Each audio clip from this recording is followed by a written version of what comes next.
बिस्मिल्लाहिर्रहमानिर्रहीम, अस्सलाम वालेकुम, नमस्कार, सत श्री अकाल एंड गुड आफ्टरनून। दोस्तों कैसे हैं आप? आई डू होप आप सब अच्छे होंगे जी।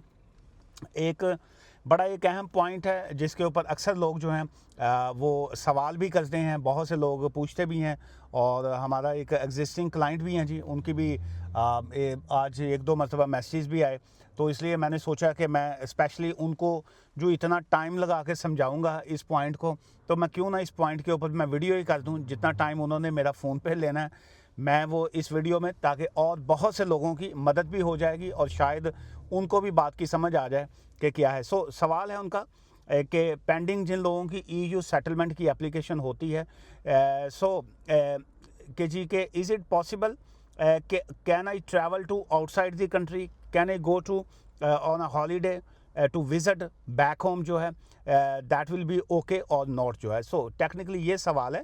इस सवाल को अगर हमें थोड़ा सा और मुख्तलिफ अंदाज में मैं कर दूं, एक्चुअली जो लोग ईयू सेटलमेंट की एप्लीकेशन जिन्होंने फ़ाइल की होती है वो जानना ये चाह रहे होते हैं कि क्या वो आउटसाइड दी यूके जो है वो ट्रैवल कर सकते हैं कि नहीं कर सकते। डजेंट मैटर कि वो पाकिस्तान जाना चाहते हैं या इंडिया जा रहे हैं या किसी और कंट्री में वीज़ा लेके हॉलीडे पे जाना चाह रहे हैं, तो क्या वो ट्रैवल कर सकते हैं कि नहीं कर सकते। अच्छा, अब इसी में बाज़ का अक्सर लोग पूछ लेते हैं कि जी अगर एमरजेंसी है तो तब क्या हम कर सकते हैं, खुदा न खास्ता अगर कोई फैमिली में सीरियसनेस है तो तब हम जाना चाहें तो तब क्या इश्यूज़ होंगे, या अगर कोई खुशी का मौका है, जैसे आजकल जो है वो रमज़ान चल रहा है, ईद के दिन है, तो कई लोग चाह रहे होते हैं कि हम ईद जो है वो फैमिली के साथ कर लें या कोई ऐसा जो है। In short the simple answer is कि अगर किसी शख्स का जो है ईयू सेटलमेंट, प्री सेटलमेंट या ईयू सेटलमेंट की एप्लीकेशन जो है वो पेंडिंग होती है, ये वो रूल्स हैं जो मैं अगर आज की डेट की अगर हम बात करें, आज क्या है जी, आज है जी 14 मार्च जो है, 14 मार्च की मैं बात करूंगा, तो उसके मुताबिक है। चूँकि टाइम टू टाइम चीज़ें जो हैं वो चेंज होती रहती हैं। बहुत से लोग जो हैं अगर कुछ महीने पहले अगर मैंने या किसी और वकील ने कोई एडवाइस किया हो आपको कि येस आप during pending EU settlement application आप ट्रैवल कर सकते हैं, so that's the different thing. उसकी वजह क्या होती है कि कोई भी शख्स जो है वो अपने पे बात लेना नहीं चाह रहा होता है। हमारा काम ये है आपको कानून बताना, रूल्स बताना, लॉ बताना, आगे प्रैक्टिकली तौर पे जो है वो मानना या ना मानना आपकी मर्जी होती है, नंबर एक।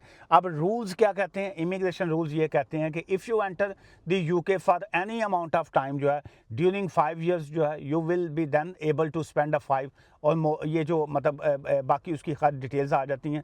सवाल के मुताबिक मैं उसी पॉइंट पे रहना चाहती हूँ। उसमें ये है कि जब तक आपकी एप्लीकेशन पेंडिंग होती है, जब कोई भी आपकी एप्लीकेशन इस तरह की पेंडिंग होती है सवाए सिटीज़नशिप की एप्लीकेशन के, जब आप ब्रिटिश पासपोर्ट आपने अप्लाई किया हो या आपने सिटीज़नशिप की एप्लीकेशन फ़ाइल की हुई है, तो देन जो है यू आर अलाउड कि आप जो है आउटसाइड कंट्री ट्रैवल कर सकते हैं।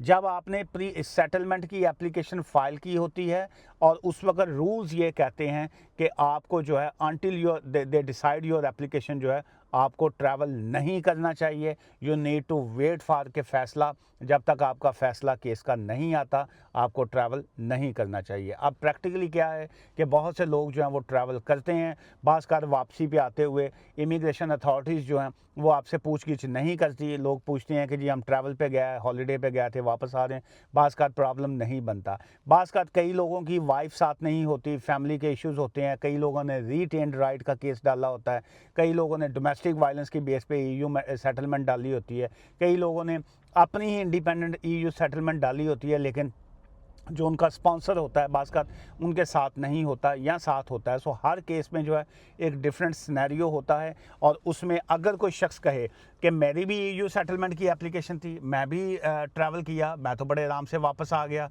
मेरा कोई मसला नहीं बना, तो वो अच्छी बात है भाई, नहीं बना। मैं अब किसी को ये नहीं कह सकता कि आप ट्रैवल कर लें। हो सकता है वो ट्रैवल करें, जब वो एयरपोर्ट पे आएँ तो उनको जो है वो एंट्री ना दें। जब वो एंट्री ना देंगे तो फिर ज़ाहिर है कि किसी के पास कोई ऑप्शन बचता नहीं है, सारा केस भी ख़त्म हो गया।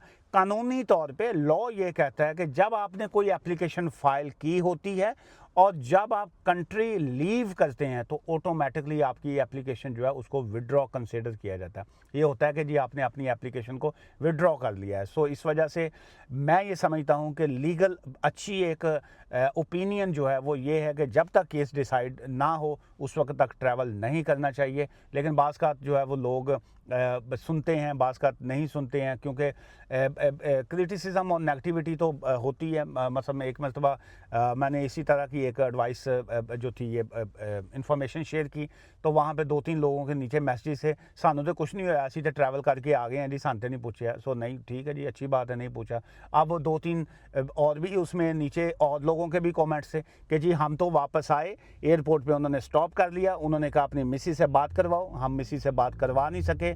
उसके बाद उन्होंने हमें 5-7-10 घंटे डिटेन रखा वहाँ पे, डिटेन तो नहीं किया लेकिन एयरपोर्ट पे रखा, और उसके बाद जो था अल्टीमेट उन्होंने हमें जो है वो रिलीज़ कर दिया, छोड़ दिया। ऐसे हुआ।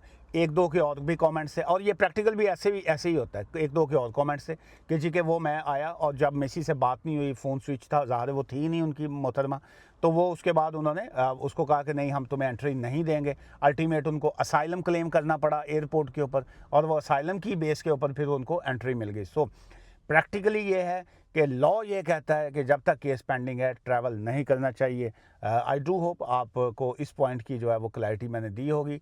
कमेंट्स लाजमी किया करें ताकि जो है बहुत से और लोगों को भी गाइडेंस मिलती है, रहनुमाई मिलती है। वीडियो को आगे शेयर भी कर दिया करें ताकि बहुत से लोगों में ये भी सदका जारिया ही होता है। दुआ में याद रखिएगा जी। Take care, bye for now.